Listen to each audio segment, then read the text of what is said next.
اعوذ باللہ من الشیطان الرجیم بسم اللہ الرحمن الرحیم انہ لیس لہ سلطان علی الذین آمنوا وعلی ربہم یتوکلون انما سلطانہ علی الذین یتولونہ والذین هم بہ مشرکون وَإِذَا بَدَّلْنَا آيَةً مَكَانَ آيَةٍ وَاللَّهُ أَعْلَمُ بِمَا يُنَزِّلُ قَالُوا إِنَّمَا أَنْتَ مُفْتَرٍ بَلْ أَكْثَرُهُمْ لَا يَعْلَمُونَ قُلْ نَزَّلَهُ رُوحُ الْقُدُسِ مِنْ رَبِّكَ بِالْحَقِّ لِيُثَبِّتَ الَّذِينَ آمَنُوا وَهُدًى وَبُشْرَى لِلْمُسْلِمِينَ۔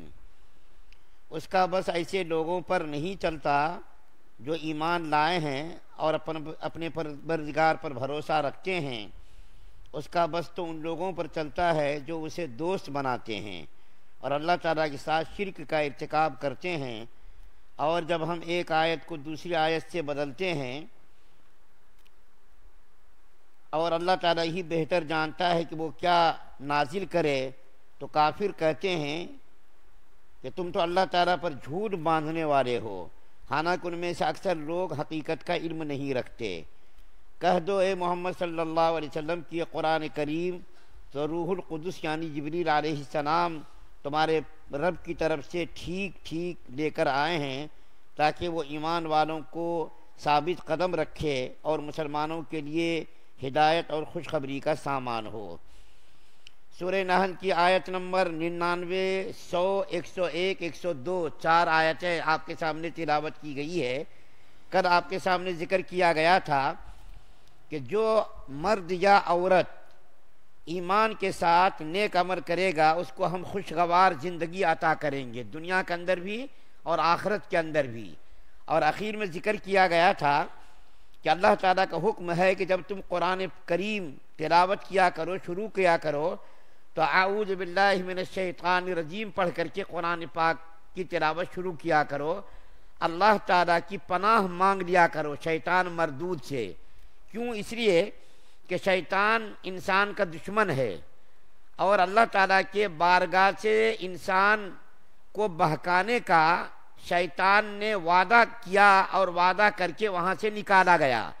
چنانچہ اللہ تعالیٰ فرماتے ہیں کہ شیطان کا بس ایسے لوگوں پر نہیں چلتا جو ایمان لائے، ایمان لانے والوں پر اور اللہ کی ذات پر بھروسہ کرنے والوں پر شیطان کا بس نہیں چلتا، لیکن جو بے ایمان ہو، شرک کرنے والے ہوں، کفر کرنے والے ہوں، ایسے لوگوں پر شیطان کا وار چلتا ہے، شیطان کا تسلط اور شیطان کا قبضہ ہو جاتا ہے۔ تو اللہ تعالیٰ نے ایک اصول اور ضابطہ بتا دیا کہ شیطان سے بچنا ہے تو ایک تو ایمان لاؤ، دوسرا یہ کہ اللہ کی ذات پر بھروسہ کرو۔ ایمان لانے والے لوگ اور اللہ کی ذات پر بھروسہ کرنے والے لوگوں پر شیطان کا وار نہیں چلتا۔ شیطان کیا ہے؟ انسان کا ازلی دشمن ہے اور ہر ممکن کوشش کرتا ہے شیطان کے انسان کو راہ راست سے بھٹکا دیا جائے۔ وہاں سے وعدہ کر کے آیا کہ میں تیرے بندے کو بہکاؤں گا، آگے سے، پیچھے سے، دائیں جانب سے، بائیں جانب سے، اور میں تیرے بندوں کو شکر گزار بننے نہیں دوں گا بلکہ تیرا ناشکرہ بناؤں گا۔ تو اللہ تعالیٰ نے بھی کہا تھا کہ تو میرے نیک بندوں کو نہیں بہکا سکے گا، جو میرا خالص مخلص بندہ ہوگا اس کو تو نہیں بہکا سکے گا، اس کے اوپر تیرا وار اور تیرا تسلط قائم نہیں ہو سکے گا۔ اس لیے کہتے ہیں کہ ہر وقت جس کا دل اللہ کی یاد سے خالی ہو اس کے دل میں شیطان وسوسے مختلف قسم کے ڈالتا رہتا ہے۔ جب آدمی ذکر الہی میں مشغول رہتا ہے، اللہ تعالیٰ کو یاد کرتا ہے، تو پھر شیطان کا تسلط نہیں ہوتا، اور جب یاد الہی سے جب بندہ غافل ہوتا ہے تو شیطان کو موقع مل جاتا ہے اس کو بہکانے کا، اس کے اوپر وار کرنے کا۔ تو جو آدمی یاد الہی سے غافل ہوگا، شرک کرنے والا ہوگا اور اللہ تعالیٰ کو فراموش کرنے والا ہوگا، اس کے اوپر تو شیطان کا وار چلے گا، اور جو اللہ تعالیٰ کو یاد کرنے والا ہوگا، اللہ تعالیٰ کا ذکر کرنے والا ہوگا، اللہ کا نیک بندہ ہوگا، اللہ پر ایمان لانے والا ہوگا، اللہ کے اوپر بھروسہ کرنے والا ہوگا، ایسے لوگوں پر شیطان کا کوئی قبضہ نہیں ہوگا۔ حدیث شریف کے اندر آتا ہے کہ بندوں کو شیطان بہکاتا ہے اور کیا کہتا ہے کہ اللہ تعالیٰ نے ہم جو ہے ماں باپ کے ذریعے سے دنیا کے اندر پیدا ہوئے، ماں باپ کو کس نے پیدا کیا؟ اس کے ماں باپ نے پیدا کیا۔ اس طریقے سے آدم علیہ السلام تک سلسلہ چلتا ہے۔ آدم علیہ السلام کو کسی نے پیدا کیا؟ اللہ تعالیٰ نے پیدا کیا۔ اس کے بعد پھر شیطان اس کو آگے بڑھ کر کے بہکاتا ہے، کہتا ہے کہ اللہ تعالیٰ کو نعوذ باللہ کس نے بہکایا، کس نے پیدا کیا؟ آدم علیہ السلام کو اللہ نے پیدا کیا۔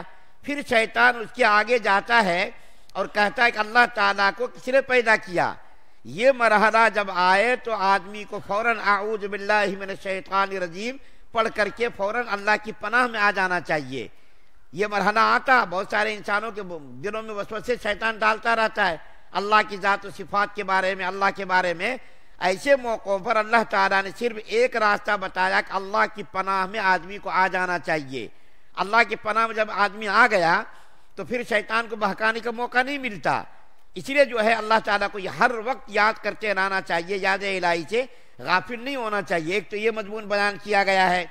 دوسرا مضمون جو نیچے کی دو آیتیں یعنی 101 اور 102 نمبر کی پڑھی گئی ہے، ان دونوں آیتوں میں اللہ تعالیٰ نے کافروں کا ایک اعتراض بیان کیا ہے۔ کیا اعتراض تھا کافروں کا؟ نبی کریم صلی اللہ علیہ وسلم کے اوپر جو قرآن نازل ہوا، کافروں کا اعتراض یہ تھا کہ پہلے آسمانی جو کتابیں نازل ہوئی وہ دفعتاً ایک مرتبہ نازل ہوئی، تورات ہے، انجیل ہے، زبور ہے، ان تمام کتابوں کو اللہ تعالیٰ نے ایک ہی مرتبہ نازل کیا ہے۔ لیکن قرآن کریم کو اللہ تعالیٰ نے تدریجاً نازل کیا ہے، یعنی آہستہ آہستہ 23 سال کی مدت میں جتنی ضرورت پیش آئی، ضرورت کے مطابق اللہ تعالیٰ نے قرآن پاک کو نازل کیا۔ 114 سورت 23 سال کی مدت میں نازل ہوئی، اور دوسری آسمانی کتابیں ایک ہی مرتبہ نازل ہوئی۔ تو کافروں کا اعتراض یہ تھا کہ اگر قرآن پاک اللہ کی کتاب ہے تو اللہ تعالیٰ نے قرآن پاک کو ایک ہی مرتبہ کیوں نازل نہیں کیا؟ اس کو بھی اللہ تعالیٰ نے ایک جگہ بیان کیا ہے۔ اور قرآن پاک کو اللہ تعالیٰ نے وقت ضرورت کبھی کبھی اس کے احکام کے اندر اللہ نے تبدیلی بھی کی ہے۔ اللہ تعالیٰ نے ایک حکم دیا، اس کے بعد پھر اس حکم کو بدل کر کے دوسرا حکم دیا۔ ایک حکم کو اللہ تعالیٰ نے دیا، اس کے بعد پھر اس کے حکم کو تبدیل کر دیا۔ اللہ تعالیٰ نے انسانی فطرت کا خیال کر کے ایک مرتبہ ہی قرآن کو نازل نہیں کیا، بلکہ اللہ تعالیٰ نے ایک حکم دیا، اس حکم کو وقت کے حساب سے وہ حکم ٹھیک تھا، لیکن اللہ کو معلوم تھا کہ آگے چل کر کے انسان کے اندر تبدیلی آنے والی ہے۔ اس کو مثال سے یوں سمجھیے کہ ایک ڈاکٹر کے پاس ایک مریض جاتا ہے تو ڈاکٹر مریض کے لیے ایک دوا تجویز کرتا ہے، تشخیص اس کی ہوتی ہے، ایک دوا دیتا ہے۔ ڈاکٹر کو یہ معلوم ہوتا ہے کہ 2 دنوں کے بعد اس بیمار کے اندر یہ تبدیلی آنے والی ہے، تو 2 دنوں کے بعد وہ ڈاکٹر دوا کو تبدیل کر دیتا ہے۔ اس کو معلوم تھا کہ 2 دنوں کے بعد جب یہ دوا کھائے گا تو اس کے اندر یہ تبدیلی آئے گی، تو تبدیلی کے حساب سے ڈاکٹر دوا کو بھی تجویز کرتا ہے۔ اسی طریقے سے اللہ تعالیٰ کو انسانی فطرت کے بارے میں اچھی طرح معلوم تھا کہ انسان کی فطرت میں سب پہلے جاہلیت کے زمانے سے ایک چیز بیٹھی ہوئی تھی، غلط رسم و رواج بیٹھے ہوئے تھے، اس کو اچانک چھڑایا نہیں جا سکتا۔ تو اللہ تعالیٰ نے تدریجاً ان بری عادات کو چھڑایا، حکم کے اندر تبدیلی اللہ کرتے رہے۔ مثال کے طور پر شراب کی حرمت کا مسئلہ دیکھیے، ڈائریکٹ اللہ تعالیٰ نے حرام نہیں کیا، کئی مرحلوں میں شراب کی حرمت کی آیت نازل ہوئی۔ سب سے پہلے تو اللہ تعالیٰ نے کہا دیکھو بھائی شراب کے اندر نقصان زیادہ ہے، فائدہ کم ہے، شراب کے اندر نقصان زیادہ ہے، فائدہ کم ہے۔ اس کے بعد پھر اللہ تعالیٰ نے فرمایا کہ نماز میں شراب کی حالت میں، نشے کی حالت میں نماز کے قریب مت جاؤ۔ اس کے بعد جب انسان کی عادت ہو گئی تو اللہ تعالیٰ نے پھر حرمت والی آیت نازل کی کہ شراب پینا بالکل حرام ہے، یہ شیطانی فعل ہے، شیطانی عمل ہے، اللہ نے اس کو روک دیا۔ دیکھیے تدریجاً اللہ تعالیٰ نے حکم دیا۔ اسی طریقے سے مکی زندگی میں جہاد اور قتال کرنا منع تھا، مسلمانوں کے لیے جہاد کرنا، قتال کرنا منع تھا، اور اللہ تعالیٰ نے حکم دیا تھا مسلمانوں کو تم مار کھاؤ، کسی کو مارو مت، گالیاں سنو، تم کسی کو گالی مت دو، کوئی اگر تم کو تماچا مارے تو اس کو تم تماچا مت مارو، گالیاں سنو، جھڑکیاں سنو۔ 13 سال کی مدت تک مسلمانوں کو جہاد اور قتال کرنے سے اللہ تعالیٰ نے روکے رکھا۔ ایمان بنانے پر محنت کی گئی، عمل صالح پر محنت کی گئی۔ اس کے بعد جب مسلمان مکہ سے مدینہ ہجرت کر کے گئے تو پھر اللہ تعالیٰ نے جہاد اور قتال کی آیت نازل فرمائی کہ اب تم جو ہے کافروں سے مقاتلہ کرو، قتال کرو، جنگ کرو۔ دیکھیے یہاں بھی حکم کے اندر تبدیلی آ گئی کہ پہلے تو اللہ تعالیٰ نے منع کیا کہ تم لڑائی مت کرو، جہاد اور قتال مت کرو، لیکن مدنی زندگی میں اللہ تعالیٰ نے مسلمانوں کو حکم دیا کہ اب تم کافروں سے مقابلہ کرو۔ اسی طریقے سے شروع میں دیکھیے جب مسلمان ہجرت کر کے مکہ سے مدینہ تشریف لے گئے تو اللہ تعالیٰ نے مسلمانوں کو حکم دیا کہ تم خانہ کعبہ کے بجائے بیت المقدس کی طرف رخ کر کے نماز پڑھو۔ یہ اللہ تعالیٰ نے حکم دیا۔ مسلمانوں نے 17 مہینوں تک بیت اللہ کی طرف نماز رخ کر کے نماز پڑھنے کے بجائے بیت المقدس کی طرف رخ کر کے نماز ادا کی۔ 16-17 مہینوں کے بعد اللہ تعالیٰ نے پھر حکم نازل کیا کہ اب تم لوگ اپنا رخ بیت المقدس کے بجائے بیت اللہ کی طرف کر لو۔ دیکھیے یہاں پر بھی حکم کے اندر تبدیلی آئی۔ تو اللہ تعالیٰ فرما رہے ہیں کہ دیکھو جو ہم حکم بدلتے ہیں تو اس کے اندر حکمت ہوتی ہے، اس کے اندر مصلحت ہوتی ہے۔ تو یہ کافروں کو اعتراض تھا کہ یہ کیا بات ہو گئی کہ اللہ تعالیٰ کا کلام نازل ہو رہا اور ابھی ایک حکم دے رہے ہیں اور اس کے بعد پھر دوسرا حکم دے رہے ہیں۔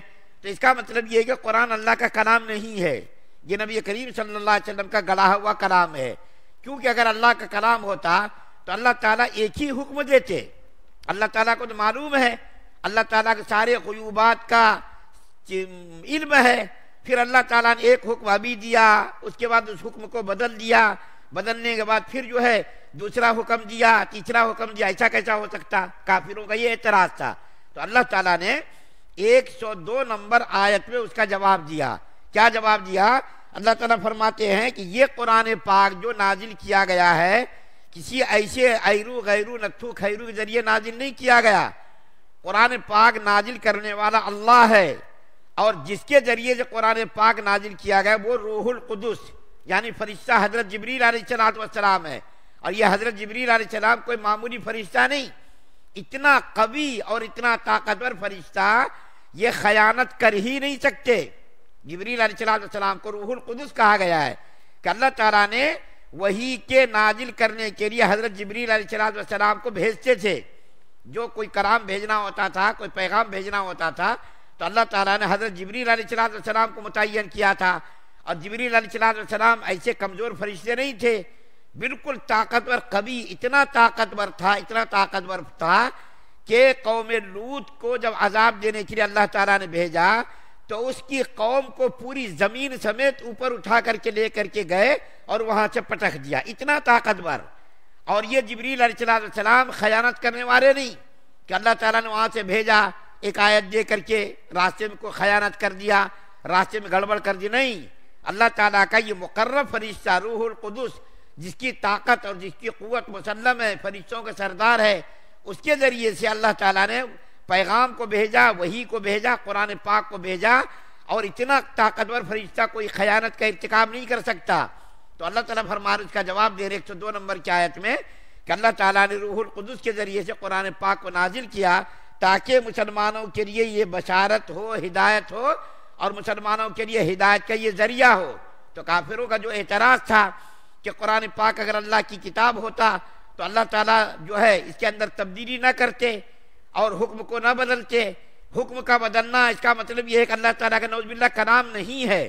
تو اللہ تعالیٰ نے اس کا جواب دے دیا کہ اللہ تعالیٰ کا ہی کلام ہے۔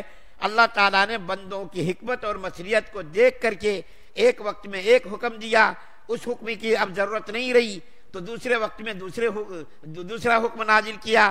تو ان حکموں کے اندر تبدیلی کرنے کا مطلب یہ نہیں ہے کہ یہ اللہ تعالیٰ کا کلام نہیں، اللہ تعالیٰ کا ہی کلام ہے یہ، اور یہ روح القدس کے ذریعے نازل کیا گیا مسلمانوں کی ہدایت کے لیے، بشارت کے لیے۔ اللہ سے دعا اللہ ہم سب کو سننے زیادہ عمل کی توفیق عطا فرمائے۔ سبحان اللہ و بحمدہ، سبحانک اللہم و بحمدک، و اشہد ان لا الہ الا انت۔